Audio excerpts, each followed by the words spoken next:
புதுசா கல்யாணம் ஆகி ஹனிமூன் போன ஒரு பொண்ணோட வீடியோவை மொத்த ஊரே இருந்து பாக்குது. இங்க நம்ம ஹீரோயின் கல்யாண வாழ்க்கை புதுசா வித்தியாசமான ஒரு சந்தோஷத்தை கொடுக்குதுன்னு ஃப்ரெண்டு கிட்ட பேசிட்டு இருக்காங்க. இத பின்னாடி இருந்து கேட்ட மாப்பிள்ளையோ நான் உன்னை இவ்வளவு அழகா பாத்துக்கிறதுனான்னு சொல்லிட்டு காதல் மலையை பொழியிறாரு. அப்படியே ஹனிமூன் எல்லாம் முடிச்சிட்டு 2 பேரும் வீட்டுக்கு வராங்க. நம்ம ஹீரோயின் கவர்மெண்ட் ஸ்கூல்ல டீச்சரா வேலை பாக்குறாங்க. ஹீரோவோ டாக்டரா வேலை பார்த்துட்டு இருக்காரு. நம்ம ஹீரோயினோட புருஷனுக்கு ஆரியான் ஒரு தம்பியும் இருக்கிறாரு. அவர் தன்னோட அன்னிக்கு பல புத்தகங்களையும் வாங்கி கொடுக்கறாரு. மாமனாரும் கொஞ்ச நேரம் பேசலாமான்னு சொல்லிட்டு பொண்ணு இல்லாத குறைய மருமகளை வச்சு நிரப்புறாரு. புதுசா கல்யாணம் ஆகி வந்த நம்ம ஹீரோயினை மொத்த குடும்பமும் தாங்குன்னு தாங்குறாங்க. நம்ம ஹீரோயினோட புருஷனும் ஹாஸ்பிட்டல்ல பல பெண்களோட உடம்ப நான் பாத்திருக்கேன், அது ஒரு பெரிய விஷயமும் கிடையாது, ஆனா உன்னோட உடம்பு எனக்கு ஒரு புதுசா ஒரு ஃபீலிங்ஸ கொடுக்குதுன்னு சொல்றாரு. இதுதான் காதலான்னு கேட்டுட்டு 2 பேரும் ஒண்ணு மண்ணுமா சந்தோஷமா இருக்கிறாங்க. இப்படி இருக்க இவங்களோட வாழ்க்கைக்குள்ள பெரிய பூகம்பமே வெடிக்குது. நம்ம ஹீரோவோட தம்பி ஆரியா காதலிக்கிற பொண்ணோட போனுக்கு ஒரு வீடியோ வருது. அதை பார்த்து அந்த பொண்ணால எதுவுமே பேச முடியல. அந்த வீடியோல நம்ம ஹீரோயின் வேற ஒரு பையன் கூட ஒண்ணு மண்ணுமா இருக்கிறாங்க. அந்த பொண்ணு அந்த வீடியோவை ஆரியாவோட போனுக்கு ஃபார்வர்ட் பண்ணி விடுறா. இங்க மட்டும் இல்லாம மாமனார் போறக்கூடிய கிளிப்ல கூட அந்த வீடியோ பரவி இருக்கு. மொத்த பேரும் நம்ம சத்யாவோட மருமகா எப்படி கிடக்கான்னு பாருங்கன்னு சொல்லி எல்லாரும் அந்த வீடியோவை பாக்குறாங்க. இது தெரியாத நம்ம ஹீரோயினும் கிளாஸ் ரூம்ல போய் நின்னா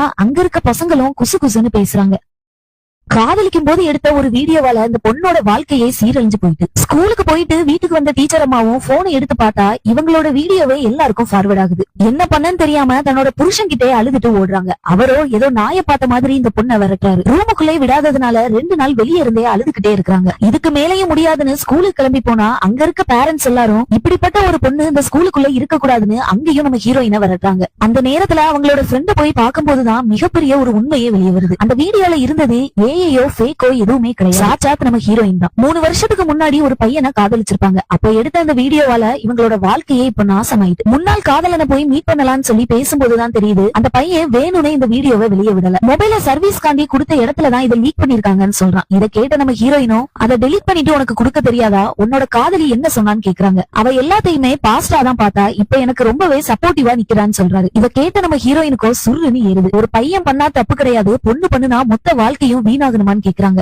நம்ம 2 பேரும் தான் கல்யாணம் பண்ண போறோம், 2 பேரும் தான் சேர்ந்து வாழ போறோம்னு சொல்லிதான் நான் உன் கூட அப்படி இருந்தேன். நம்ம பிரிஞ்சிருவோம், நம்மளோட வாழ்க்கை இப்படி ஒரு பாதையில போகும்னு நான் நினைச்சது கூட கிடையாதுன்னு சொல்றாங்க. ஒரு பொண்ணோ பையனோ புதுசா ஒரு வாழ்க்கையை ஆரம்பிக்கும் போது அவங்களோட குறையையும் சேர்த்து காதலிச்சாதானே அது உண்மையான காதலா இருக்க முடியும். இங்க மனைவிக்கு புருஷன் கொடுக்காத சப்போர்ட்ட அவரோட தம்பி வந்து கொடுக்கறாரு. பாஸ்ட் லைஃப்ல எல்லா ஆண்களுமே தப்பு பண்ணிருப்பாங்க, ஆனா கட்டுப்பாடு எல்லாமே பெண்களுக்கு தான் இருக்குது. நீங்க தைரியமா இருங்க, உங்களுக்கு துணையா நான் நிக்கிறேன்னு சொல்றாரு. இதை கேட்டு நம்ம ஹீரோயினும் அவரோட தோல்ல சாஞ்சுட்டே கதறி கதறி அழுறாங்க. அந்த நேரத்துல வந்த ஹீரோ இதையும் பார்த்துட்டு தப்பாதான் நினைக்கிறாரு.